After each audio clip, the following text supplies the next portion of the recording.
आज तुलसी की कुछ चर्चा करेंगे। तुलसी को संस्कृत में वैष्णवी, वृंदा, सुगंधा, गंधारिणी, विष्णु वल्लभा और इंग्लिश में होली बेसिल, लैटिन में ओस्मियम सेंक्टम कहते हैं। तुलसी किसी परिचय की मोहताज नहीं है। इस वनस्पति को भारत का बच्चा बच्चा जानता है और पहचानता है, इसलिए इसकी परिचय देने की कोई आवश्यकता नहीं है। तुलसी के रस में मलेरिया ज्वर के कीटाणुओं को नष्ट करने की अद्भुत शक्ति होती है।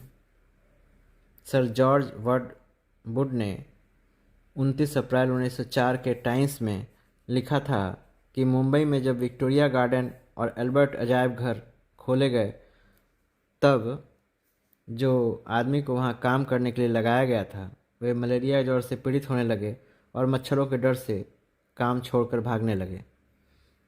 तब एक हिंदुस्तानी कर्मचारी की राय से उस बगीचे के चारों ओर तुलसी लगा दिए गए और जिसका परिणाम ये हुआ कि वहाँ से मलेरिया और मच्छर दोनों बहुत ही जल्दी विदा हो गए। तुलसी के अंदर एक ऐसा उड़नशील तेल होता है जो हवा में मिलकर ज्वर उत्पन्न करने वाले जंतुओं को नष्ट कर देता है।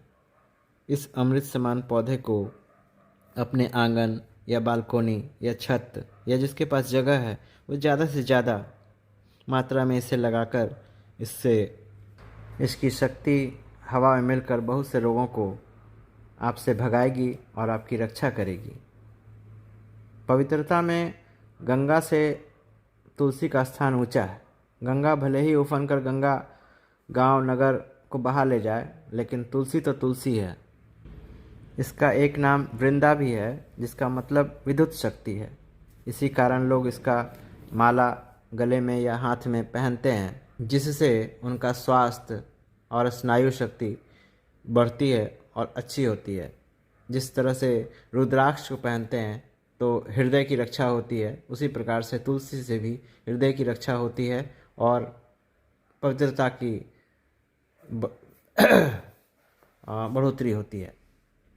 जो भी हो, इस कारण लोग बहुत सारा परहेज भी कर पाते हैं, जैसे मांस मदिरा आदि गलत आहार विहार में कुछ तो अंकुश होता ही है।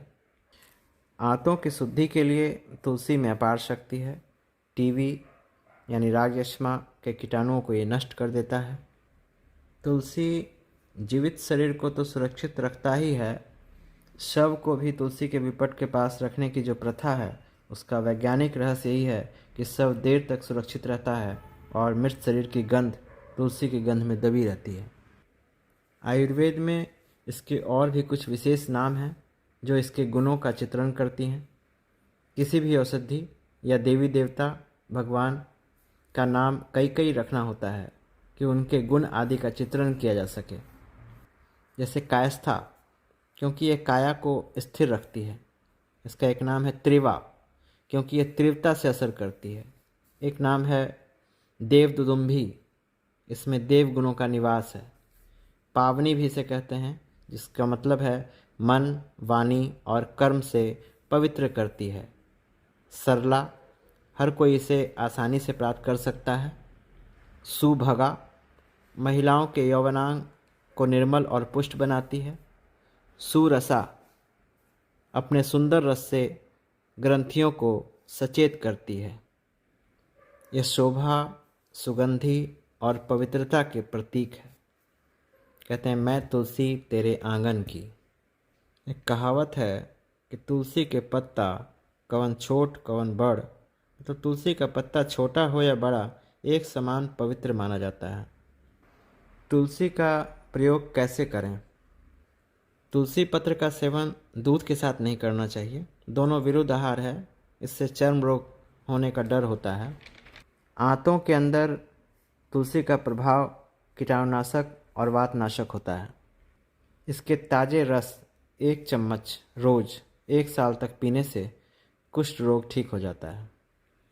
बुखार में हरसिंगार का पत्ता 5 और तुलसी का पत्ता 5, गोलमिर्च के दाने 5, अदरक भी 5 ग्राम, नींबू का रस 1 चम्मच 1 गिलास पानी में डालकर खौलाएं। जब आधा बच जाए तो छान लें और ठंडा हो जाए तो इसमें 1 चम्मच शहद मिला लें और इसको पिएं।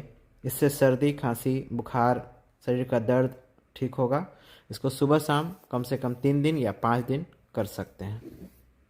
यदि ठंडी प्रकृति वाले इसके पत्ते 5-7 दाने या इसके मंजरी को चबाकर खाते हैं तो इसको कफ और वात रोग होगा उसमें बहुत फ़ायदा करेगा।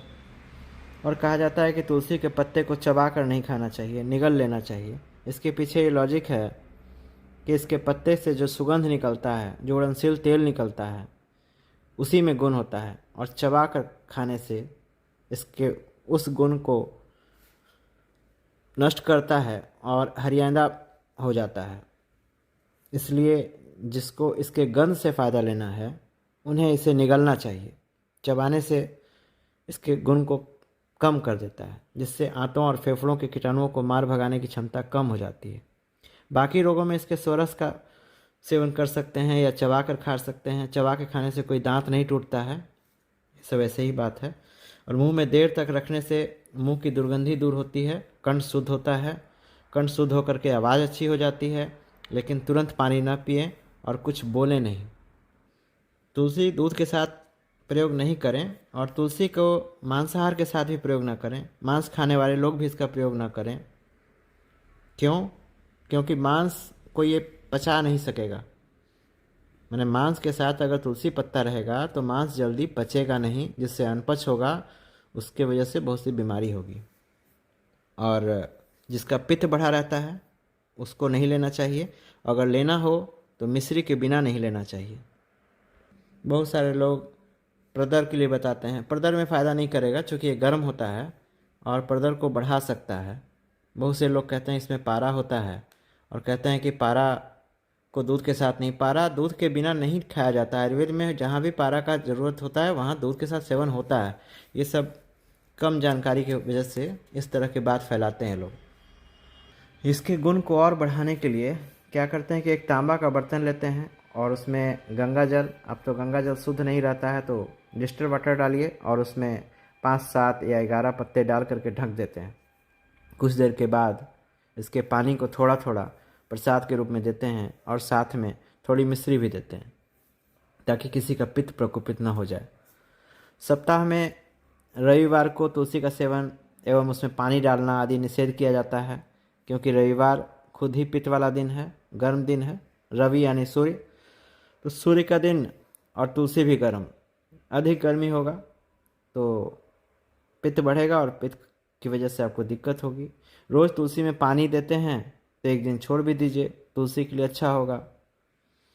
हमारे यहाँ तुलसी को कुछ ऊंचे स्थान पर लगाने की प्रथा है, क्योंकि जब आप स्नान करके तुलसी पूजन के लिए जाते हैं और वहाँ दीप जलाते हैं तो तुलसी से जो गंध, ऑरा आदि गुण ऊंचाई पर रहने के कारण आपको ज़्यादा मिल पाता है और दीप उसको फैलाने में मदद करता है। सबके पीछे कुछ न कुछ कारण रहा है और प्रथा बनी है। तुलसी के आसपास रहने मात्र से रोगों को पास आने से बचाता है और रोज़ तुलसी का सेवन करने से आपकी उम्र को भी बढ़ाता है। इसका काढ़ा बनाने में बहुत ही कम तुलसी डालें और कच्चा रस 1 चम्मच तक पी सकते हैं। गर्म करने से यह कफ को सुखाता है। खांसी में तुलसी का काढ़ा पीने से खांसी सूख जाता है, इसलिए कच्चे तुलसी का रस और 1 चम्मच शहद मिलाकर पीने से ज़्यादा फायदा करेगा। तुलसी से जो तेल निकलता है, जिसको उड़नसील तेल बोलते हैं, वो भी सैकड़ों रोगों में बहुत फ़ायदा करता है। और इसके तेल में अगर कपूर, अजवाइन का सत्व और पेपरामेंट और सौंफ का तेल बराबर मात्रा में मिलाकर रख लें तो इससे बुखार, दर्द, गैस, कब्जियत, घाव में लगा सकते हैं, चर्म रोग में लगा सकते हैं और खिला भी सकते हैं। पित्त के लिए, एलर्जी के लिए, उल्टी के लिए, पैखाना, पेचिश, पेशाब में जलन हो रहा हो, सर्दी खांसी हो, अनपच हो, इस तरह से बहुत सारे रोगों में ये लाभ करता है। तुलसी के बीज और पत्तों से आसवन विधि के द्वारा तेल निकाला जाता है और ये तेल वाष्पशील होता है। यही तेल असली गुणकारी है। इसके उड़नसील तेल का ही सब खेल है। तो घर के आसपास जितना ज़्यादा तुलसी लगाएंगे उतना ही ये उड़नसील तेल आसपास के वातावरण में फैलेगा और आपके रोगों से आपकी रक्षा करेगा। और तुलसी ईश्वर का दिया हुआ उपहार है, इसका सेवन करके लाभ प्राप्त करें। धन्यवाद। और हमारे चैनल को सब्सक्राइब ज़रूर करें, तो उससे आपको आने वाली वीडियो भी मिलेगी और वीडियो बनाने के लिए हमको प्रेरणा भी मिलेगा। धन्यवाद।